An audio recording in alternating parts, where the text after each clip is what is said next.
My name is Rachel Morgan, and I've worked at Wesley and Locke Consulting in Manhattan for almost 7 years. I started as an assistant, stayed late when no one noticed, and climbed every invisible ladder in the dark.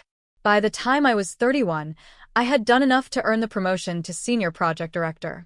Everyone in the office knew I was the top contender. Hell, even the VP, Melissa Graves, told me, "You're basically already doing the job." So, when the official announcement came and Brad Whitman got the position instead, my heart stopped mid-beat. Brad, the same guy who couldn't make a PowerPoint deck without calling IT for help.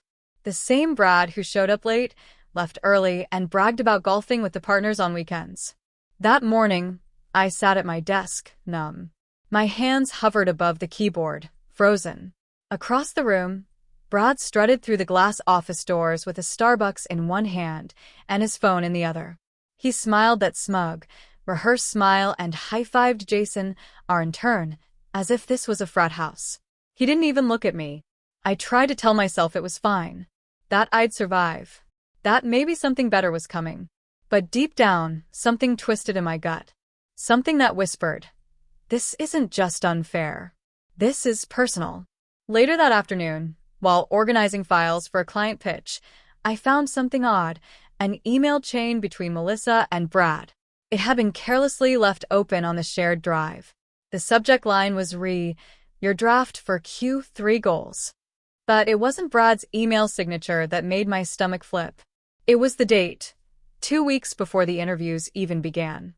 I clicked through it, and the tone was strange. Familiar. Too familiar. Melissa was feeding him phrases, bullet points. "Don't forget to mention the overseas rollout and use Rachel's project language, but make it sound more aggressive." I froze. How did he get my language? My strategy? I closed the window quickly, even though my fingers hovered like I wanted to dig further. I told myself it was nothing. Maybe it was just a coincidence. Maybe he'd asked for advice. Maybe I was imagining the predatory undertone in Melissa's words. At 5:45 p.m., I grabbed my coat and headed to the elevator. The floor was nearly empty, but as the doors began to close, I saw Melissa through the glass conference room wall. She was laughing with Brad.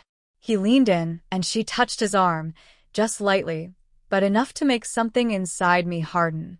I didn't sleep that night. My apartment was too quiet. Every flicker of light from the street lamp cast long shadows on my bedroom ceiling. I lay awake, staring, wondering how long I'd been playing a rigged game. How long had they been plotting this? The next day, Brad sent out a company-wide email about his new vision for the department. His tone was cocky, arrogant, sprinkled with phrases I knew I had used in my proposal. Word for word. And nobody seemed to notice. Or care. That afternoon, while passing by the break room, I overheard Janelle, one of the marketing associates, whispering to someone on the phone. She didn't see me standing outside the door. She said, "Yeah, Melissa's playing favorites again. Brad's not even qualified. You didn't hear it from me, but she basically handed him everything." Rachel was robbed. A chill crept down my spine. Still, I did nothing. I smiled through meetings. I responded to Brad's requests with polite efficiency. I kept quiet, because that's what I had always done. I made myself invisible to survive. But something had changed. Something had been cracked open. That evening, as I packed my things, I noticed my drawer was slightly open. I always lock it before leaving. I pulled it open, my notepad was gone.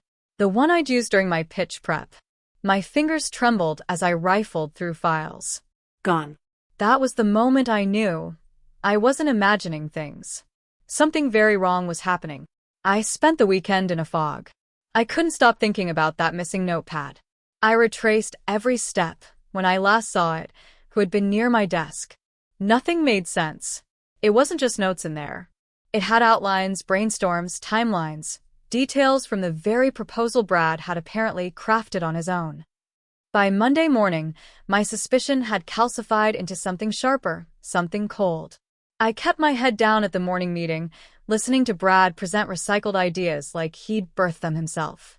He spoke confidently now, as if he was growing into the stolen skin of someone else's success. Melissa sat beside him, eyes gleaming, nodding at all the right moments. It was a show, and I was the only one who knew the script had been plagiarized. After the meeting, I returned to my desk and checked the shared drive. The email chain between Melissa and Brad had vanished. Deleted. But I had screenshots now, taken the same day I first saw them. I had them saved in a hidden folder on a flash drive I always kept in my purse. Later, during lunch, I pretended to work through my break. But really, I was watching, observing. Brad left for a meeting on the 12th floor, and I waited exactly 3 minutes before I slid quietly into his office. I didn't plan to snoop. Not really. I just needed to see something. Anything. His desk was pristine as if barely used. But there was a file open on the corner, marked Q3 Strategy Draft, Backup.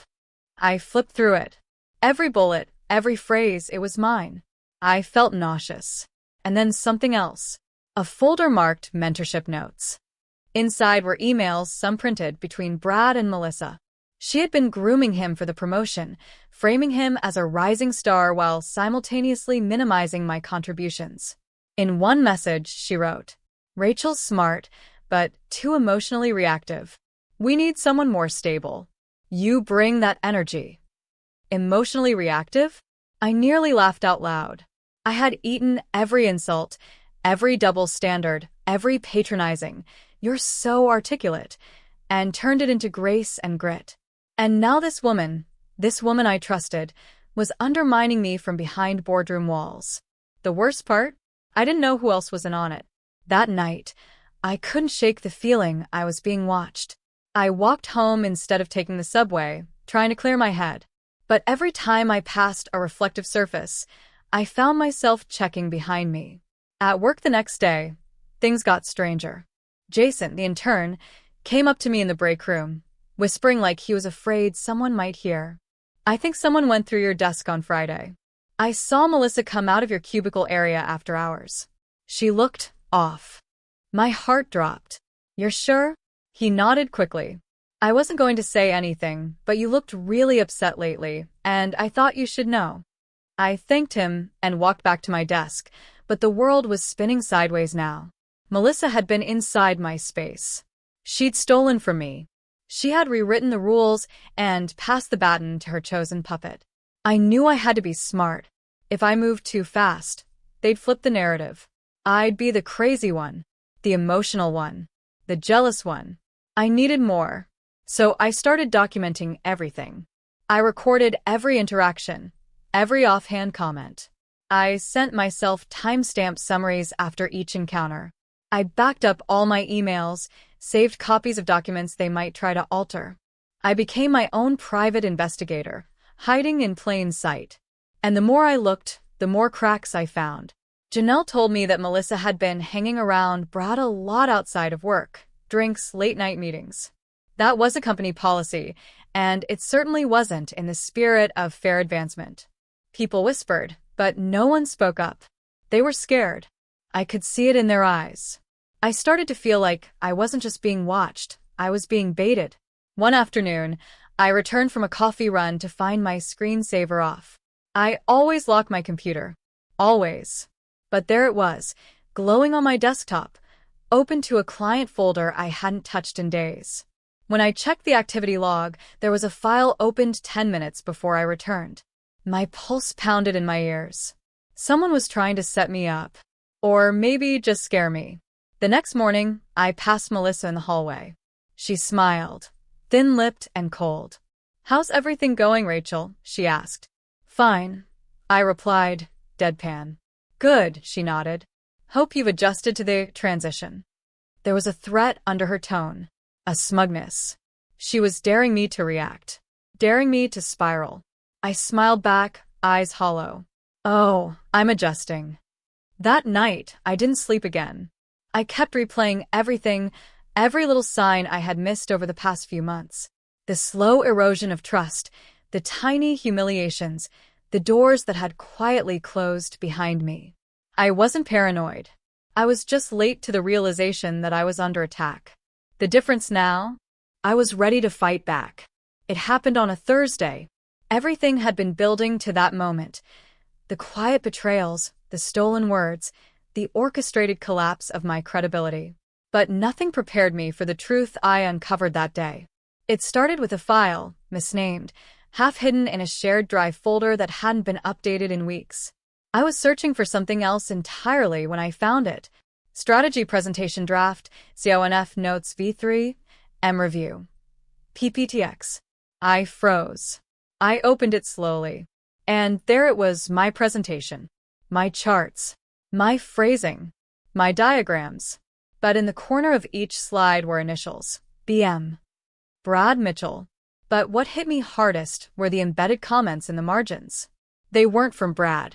They were from Melissa. Love this phrasing.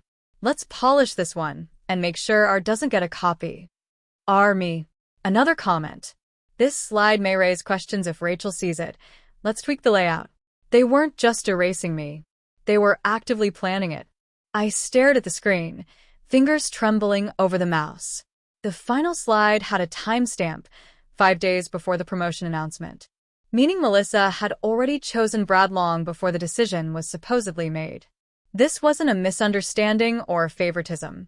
This was premeditated theft. I couldn't breathe. I backed out of the file and closed everything. Then I stared at the desktop, my reflection faint in the black screen.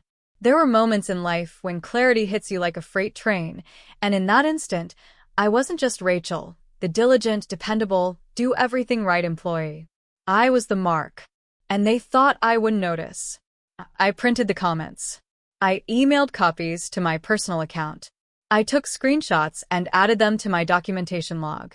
Then I walked out of the office, into the cold December air, and sat on a bench across the street. My breath came in sharp clouds, heart thundering against my ribs. I watched the building like it was some fortress full of enemies. I texted Jason. Can we talk? It's important. He responded almost instantly. Jason. Yeah, conference room on 14 is empty. 5 minutes? I walked back inside, heart in my throat, and made my way up the back stairwell. When I opened the door, Jason was already there, looking nervous. Did something happen? He asked. I sat down, opened my laptop, and showed him the file. His eyes widened. This is your presentation. I saw you working on these graphs last month. Exactly. He ran a hand through his hair. This is serious. You think she planned it? I said. They both did. Jason leaned back, stunned. This is like lawsuit-level serious. I don't want to sue, I said quietly. I want the truth to be known. I want them to face what they've done. Jason nodded, understanding. I'll help you, whatever you need. I left the room feeling like I had backup for the first time. The next step came faster than I expected. Later that afternoon, I received a calendar invite for a one-on-one with HR the following morning. The subject line read, Confidential review. Recent concerns. Panic surged through me. Had they found out I'd accessed the file? Was this a trap? But I didn't delete the invite. I didn't hide. I spent that night building a case, email chains, screen recordings, time-stamped versions of documents, Jason's testimony written and signed. And I didn't sleep. Not a wink. I arrived early the next morning. The HR rep, a woman named Sharon, offered a polite smile, but it faded when I handed her the flash drive and printouts. I think you'll want to see this before we begin, I said. For the next 20 minutes, she read silently. Then she looked up at me. No smile now, only concern. This is extremely serious. I nodded. I believe this goes beyond professional misconduct, I said. This is coordinated sabotage. And it was done to protect someone else's rise at the cost of my work and credibility.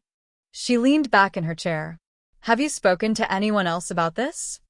Just one colleague, I said, who's willing to testify. I also haven't deleted anything. The metadata is intact. She glanced at the clock. I'll need to bring in compliance, she said. Please don't mention this to anyone. We'll be conducting a review immediately. As I left the room, I felt not relief, not yet, but a shift. Something had snapped into motion. I returned to my desk and tried to focus, but the energy in the office felt different. Melissa didn't come by once that day. Brad stayed locked in his glass office, blinds shut. Then, at exactly 3:07 p.m., Melissa's door opened. Two men in suits, HR and compliance, stepped inside. 10 minutes later, she walked out, pale and visibly shaken, escorted toward the elevators. Brad followed 30 minutes later. He didn't return that day. By 4:45 p.m., a company-wide email went out. Effective immediately, Brad Mitchell and Melissa Carter are on administrative leave pending an internal investigation. All team members are advised to continue operations as normal. Further information will be provided in the coming week. The room was silent. I didn't look up. I just sat there, breathing. I hadn't planned on confronting Brad again. Not after everything.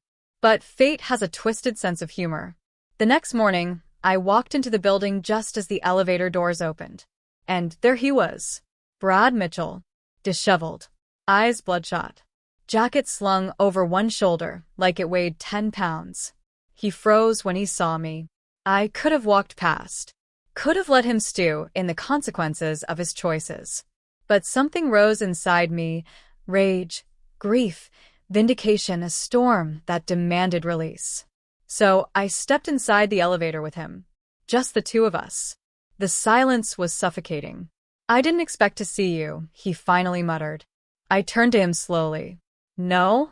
After stealing my work, my promotion, and nearly my entire reputation. He ran a hand down his face. Look, I didn't mean for it to go that far, okay? Oh, spare me. I snapped, my voice low and venomous. You knew exactly what you were doing. Melissa handed you my ideas on a silver platter, and you ran with them like you owned them. He looked away, jaw tightening. She said it was a group effort, that you didn't want the spotlight. I laughed. Not bitter. Just done. She lied. And you didn't question it for a second because you wanted it to be true. His shoulders slumped. She told me if we made the presentation stronger, she'd make sure we both got credit. Said you were burned out. That she'd protect us both. Protect you, you mean? I said. Because when the moment came, it was your name on the promotion. Your face in the newsletter. And me? I was just quiet little Rachel in the corner. I stepped closer. The elevator hadn't moved. I hadn't even pressed a floor button. You know what hurts most, Brad? I trusted you. You and I were friends. I thought you respected me. His eyes filled with something between regret and embarrassment. I do. I didn't think. No. You didn't think. You just took what wasn't yours. Because it was easier. A long silence. Then he said something I didn't expect. She used me too. I raised an eyebrow. How poetic. I'm serious, he said, stepping back. She promised me that promotion months ago. Said she was grooming me for leadership. She gave me her files, yes, but she also lied about how they were created. She said she'd already cleared everything with upper management. I should have known something was off. You should have asked me. I was scared, he admitted. I'd never gotten an opportunity like that before. I thought, maybe this was how it worked. I stared at him, trying to read his face. But now it's all gone, he said. My badge deactivated. Laptop seized. HR won't even tell me if I'll be allowed back in the building. I pressed the elevator button. Finally. Then maybe, I said, you'll understand what it feels like to have everything stolen right out from under you. The doors slid open. I walked out. He didn't follow. The confrontation was over, but the emotional explosion still hadn't settled. Later that day, I was called back into HR. Sharon sat across from me with a file folder and an unreadable expression. We've concluded the internal investigation, she said. My pulse quickened.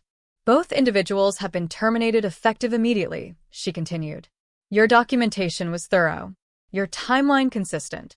And we were able to confirm unauthorized access to your project files. A strange numbness filled me. I see. There's more, she said. Executive management has reviewed your case. They were unaware of Melissa's manipulation. And they're offering you the original promotion, Senior Strategic Consultant, effective this week. I blinked. I'm sorry, what? Sharon smiled. They're offering it to you, Rachel. Rightfully. I was quiet for a long time.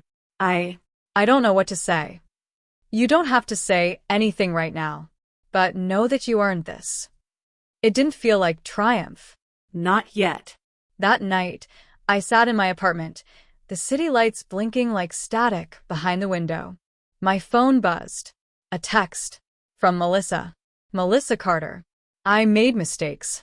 But you and I both know the world isn't fair. I did what I had to do to survive.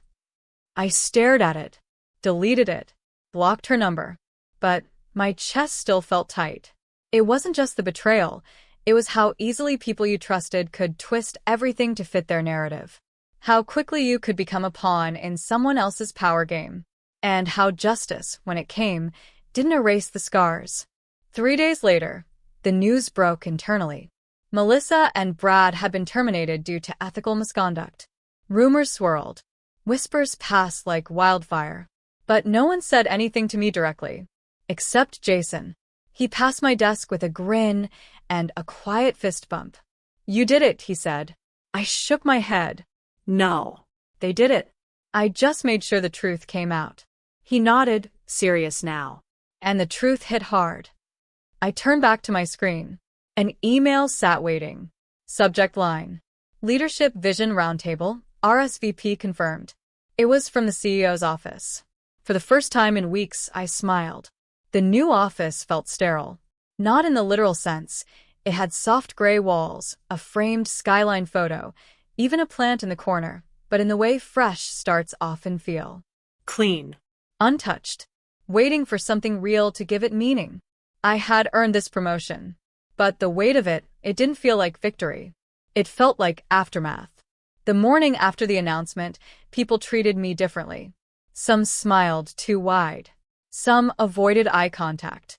And a few, those who had once whispered behind my back, were now oddly complimentary. You really pulled through, Rachel. You deserve it. We all knew that. But I remembered. I remembered how they'd looked away when I was humiliated. I remembered the silence when Melissa praised Brad. The convenient forgetfulness of my name. Success didn't just change my title. It revealed how hollow the room around me had always been. I stood at the window that afternoon, coffee in hand, watching the streets below. People moved like insects, fast, driven, unaware of the stories that towered above them. My office door creaked. I turned. It was Sharon from HR again. This time, she didn't sit down. We had one final update, she said carefully. Something you should see. She handed me a manila envelope. Inside was a printed transcript. My stomach dropped as I read the top. Confidential, recorded audio log, Melissa Carter and Brad Mitchell. March 22nd, 9:37 p.m. Wait. March 22nd. That was before the presentation. The night before the pitch, that changed everything. I skimmed the transcript, my eyes narrowing with each line. Melissa, you're not seriously doubting me now, are you? Brad. I'm just saying, Rachel's been working on this idea for weeks. Maybe she deserves credit. Melissa, she'll get over it. You want this promotion or not? Brad. Yeah, but... Melissa. Then shut up and let me handle it. By the time she even realizes what happened, you'll already have the title. And if she tries anything, I've got the emails doctored. Trust me. Brad. You doctored emails? Melissa. Don't act shocked. Everyone plays dirty in this game. You're just finally getting your hands bloody. I lowered the transcript, breath shallow. So she planned everything. Meticulously. Coldly. And Brad, he had his doubts, but still played along. The thought chilled me more than I expected. This wasn't just betrayal. It was premeditated. I looked up at Sharon, who was now watching me with quiet sympathy. We found this during the final sweep of her office backups, hidden under a file named Lunch Orders 2024. Of course it was. Anything else? I asked.